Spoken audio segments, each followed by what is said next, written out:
सबै नेपालीले चाहिँ आफ्नै देशमा काम गरेर गरी खान पाउनु पर्योस् भन्ने चाहिँ हाम्रो एउटा चाहिँ इनिसिएटिभ खालको थियो।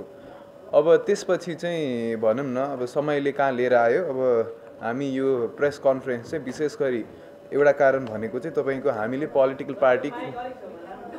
पार्टी खोल्न थाल्दैछौँ भन्ने कुरा पनि गऱ्यौँ र त्यही सन्दर्भमा चाहिँ भनौँ one of the main reason for this press conference चाहिँ त्यो हो।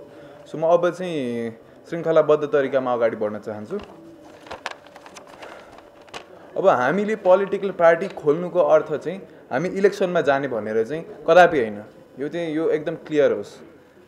अब आधिकारिक हुनलाई भिड भएर देश विकास हुँदैन, आधिकारिक त हामी हुनु पर्यो। अब कि त मैले एनजिओ खोल्नु पर्यो देश विकासको लागि, कि त मैले पोलिटिकल पार्टी खोल्नु पर्यो। त्यो बाहेक त नत्र हुलमुल मात्रै हुन्छ। अब हुलमुलमै भएर देश विकास गर भन्न तले मिल्दैन, मिल्छ भने भनिदिनुहोस् होइन। सो त्यस्तो छ। त्यही कारणले कि त एनजिओ खोल्नु पर्यो कि त हुलमुलै गर्नु पर्यो। अहिलेको जस्तो जेनजी यतापट्टि तितर बित्तर, यता प्रधानमन्त्रीले 5 वटा बोलाउने, यता राष्ट्रपतिले 5 वटा बोलाउने। अब यस्तो गर्दाखेरि लिड कसले गर्ने, म्यान्डेट कसले दिने, डिरेक्ट कसले गर्ने होइन। एउटा चाहियो नि। पहिला लिड हेडलेस भनेर चाहिँ हामीले के पायौँ त? अहिले सबैजना छरिएको छ। सरकारले कसको कुरा सुन्ने? त्यो आफै अब एक हिसाबले जब सबैतिरबाट फुटेको छ, यस्तो भएपछि हामी डिरेक्सनलेस हुन्छौँ, दिशाहीन। त्यो भए पनि देश कसरी विकास हुन्छ? त्यो कारणले हामीले चुनावमा जाने भनेर होइन कि हामीले सङ्गठित रूपमा जाउँ। म्यान्डेट दिने एउटा संस्था होस्, एउटा चाहिँ ठाउँ होस्, एउटा पार्टी होस् अथवा जे त्यो होस् भनेर चाहिँ हामीले खोले हो। यसलाई अन्यथा रूपमा मैले चाहिँ अब हिजोसम्म चाहिँ पोलिटिक्समा आउँदिनँ अनि आज आएँ भनेर पनि धेरैले भन्नुभयो। अब के गर्ने नआएर? बलिदान खेर जान दिने? 78 जना मर्नु भएको छ, जोक होइन नि। अनि यसलाई छोडेर म आफ्नो बाटो लाग्ने मेरो नैतिकताले चाहिँ दिँदैन। म सबैजनालाई आउनुहोस् भन्छु। बरु यो हाम्रो छाता ठुलो छ, हामीमा आइपर्ने जे पनि यो छातामा आएर हामी सँगै जाउँला, लडौँला। यो खालको क्रान्ति चाहिँ अब यो धेरै समयपछि आउने कुरा हो। आज छोड्यौँ भने भोलि आउँदैन, आज देशलाई छोड्यौँ भने भोलि आउँदैन। म अब अगाडि बढ्छु।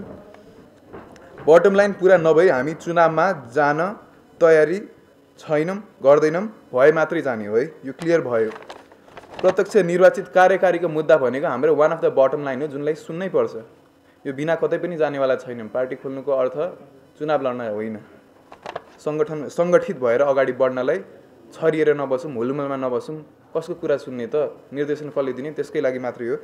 अर्को भनेको तपाईँको विदेशमा भएको 80 लाख विदेशिनु परेको नेपालीलाई भोटिङ गर्ने व्यवस्था हुनु पर्दैन त? त्यो हुनै पर्छ। 3 करोडमा चाहिँ 80 लाख छुटाएपछि अनि हुन्छ? देश कुनतिर जान्छ भन्ने उहाँहरूले भन्न पाउनु हुँदैन।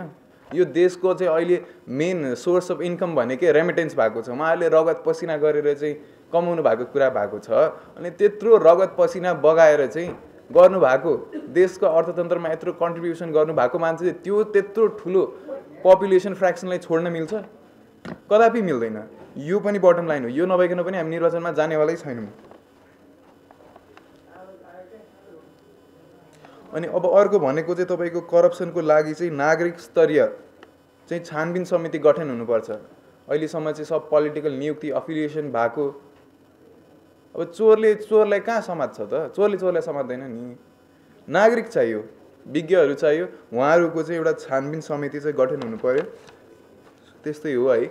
अब त्यो बाहेक चाहिँ तपाईँको अर्को पनि के कुरा छ भन्दाखेरि अब नेपालमा चाहिँ एउटा आर्थिक रूपान्तरण हुन जरुरी छ। विदेशिनु पर्नेको मुख्य कारण के हो? आफ्नै देशमा चाहिँ दसैँ नमनाइकन भिडियो कलमा चाहिँ आमा छोरा कुरा गर्नुपर्ने, गाउँमा चाहिँ आमा बाउ छन् घरमा, छोराछोरी चाहिँ विदेशिनु परेको छ। मुख्य कारण के हो? रोजगारी भएन नि त। रोजगारी ल्याउनु पर्यो। अब यहाँ के सम्भावना छ नेपालमा? यी सम्भावना भयो भने रोजगारी यहीँ हुन्छ, घर गाडी सबै यहीँ भइसकेपछि अरूको देशमा चाहिँ दोस्रो दर्जाको नागरिक हुन हामी किन जानु? तर यो विडम्बनै भइसकेको छ। उपाय छैन। 12 गते छोराछोरी केही हुँदैन यहाँ, तपाईँ जानुहोस्। गरी खान देवको सार पनि त्यही हो। आफ्नै देशमा गएर मलाई मेरो देश छोडेर जानु छैन, तर मैले नाइ भन्न पाउँछु त? पाउँदिनँ। मलाई के छ यहाँ अहिले 25,000 को तलबले पुग्छ त? महँगाई, यो इन्फ्लेसन यसरी बढेको छ, कलकारखाना सब ठप्प छन्। आर्थिक रूपमा चाहिँ ठुलो रूपान्तरण हुन एकदम जरुरी छ। त्यो गर्ने नै पर्ने हुन्छ। अब मैले अहिले थोरै सम्भावना चाहिँ के बोकेछ त हाम्रो देशले? यो त एकदम मैले 5 पोइन्टमा लेखेको छु है। तर धेरै सम्भावना छन्। अहिले यसलाई धेरै लम्ब्याउन पनि भएन। त्यो कारणले चाहिँ 5 पोइन्टमा लेखेको छु। अब बन्द भएको हाम्रो देशको कल कारखानाहरू जस्तो जनकपुर चुरोट कारखाना, तपाईँको विराटनगर जुट मिल, गोर्खाली टायर्स, हेटौँडाको धागो उद्योग, बाँसबारी छाला जुत्ता कारखाना, यो किन खुल्दैनौ? खोइ त पहल सरकारको, रेस्पोन्सिबल सरकार भएन नि। अनि उहाँ के भन्छ, कोरियासँग चाहिँ डिल गर्यो यति हामी मान्छे पठाउँछौँ, जापानसँग डिल गर्यो यति मान्छे पठाउ, के गरेको सरकारले? यो बेचा तरिका भएन। नागरिकको श्रम बेच्ने, आफ्नै देशमा रोजगारी सृजना गरेर आफै टाउको उठाएर बाँच्न नपाउने हामी कोही भन्दा कम भएर जन्म्या हो र? अरूकै देशमा गएर दोस्रो दर्जाको नागरिक हुनलाई? म त कोही भन्दा कम भएर जन्मेको थिइनँ, तपाईँहरू पनि कोही भन्दा कम भएर जन्मे होइन। किन हामी अरूको देशमा गएर चाहिँ मजदुरी गर्नुपर्ने? मान्ने छैन मलाई यो, हामी धेरैलाई मान्ने छैन यो कुरा। अर्को भनेको चाहिँ हाम्रो देशमा चाहिँ तपाईँको 8,000+ मिटर्सको चाहिँ हिमालहरू छ नेपालमा है। वर्ल्डको चाहिँ 8,000+ पिकहरू छन्। सगरमाथा आरोहण गर्न मात्र 15 देखि 18 लाख रुपियाँ चाहिँ एउटा टुरिस्टले खर्च गर्नुपर्छ। हामीसँग कति हिमशृङ्खला छन्, कति छन्। अब त्यो बाहेक यस्तो तपाईँको पर्वत आरोहण गर्न आएको चाहिँ एउटा विदेशीले चाहिँ उसले अब एयरपोर्टबाट झरेदेखि, ट्याक्सी चढेदेखि, एउटा सानो खाजाघरमा खाजा खाएदेखि, एउटा होटेलमा बसेदेखि, सगरमाथासम्म ट्रान्सपोर्टेसनमा गएदेखि, यो सब ठाउँमा एयरपोर्टबाट झरेदेखि सगरमाथाको चुचुरोमा पुगुन्जेलसम्म सबैले चाहिँ तपाईँको इम्प्लोइमेन्ट पाउँछन्। सगरमाथा हामीबाट कसले छिन्छ? यो त हाम्रो युनिक सेलिङ पोइन्ट हो। अरू देशमा छैन सगरमाथा, अरू देशमा छैन यत्र अग्ला अग्ला हिमशृङ्खला। खोइ क्यापिटलाइज खोइ गर्न सकेको हामीले। यसमा ध्यान दिउँ भनी त हामी पलायन हुनुपर्छ त, दुःख पाउनुपर्छ त। आफ्नो यो दसैँ भन्ने जस्तो यो ठुलो महान चाड चाहिँ यो छोडेर चाहिँ आमा बाउ छुट्टिनु परेछ, आमा बाउसँग छोराछोरी छुट्टिनु पर्यो, यो मान्ने छैन। अब अर्को भन्छु, बुद्ध कहाँ जन्मेका थिए? नेपालमा। पशुपति कता छ? नेपालमा। यो कुरा कहिले नेपालबाट छिनिन्छ? हामी त यहाँ सुनको खानीमाथि बसेर अनि मान्छे चाहिँ बेचेर पठाइरहेछौँ। यो बुझ्दैन कसले? आजसम्मको कसैले बुझेनन्। आफू ठाउँमा पुगे भयो। तर अब हामी बुझ्ने, अब देशलाई यो हालतमा नछोड्ने। तपाईँको त्यो अस्तिको 8 तारिक 9 तारिकको क्रान्ति आयो जेनजी आन्दोलन मार्फत, तर सहभागी जेनजी मात्र भएको होइन, मेरो पुस्ताको मात्र देश होइन। दोस्रो दिन सहभागी सबै नेपाली हुनुभएको हो। यो जेनजी आन्दोलन मार्फत आएको आन्दोलन हो, क्रान्ति हो। तर यो क्रान्ति हामी सारा नेपालीको हो। हामीले पार्टी खोल्दै गर्दाखेरि हामी चाहिँ यो मेरो देशमा चाहिँ मेरो हैकम बाहेक अरूको चल्दैन भन्दिनँ म। सबैको हो देश, मेरो मात्र होइन नि। तपाईँहरू सबैजना आउनुहोस्, सबैजना आउनुहोस्, मन सफा राखेर आउनुहोस्, देशलाई के गर्छु भनेर आउनुहोस्, एनर्जी लिएर आउनुहोस्, सबैजना आउनुहोस्।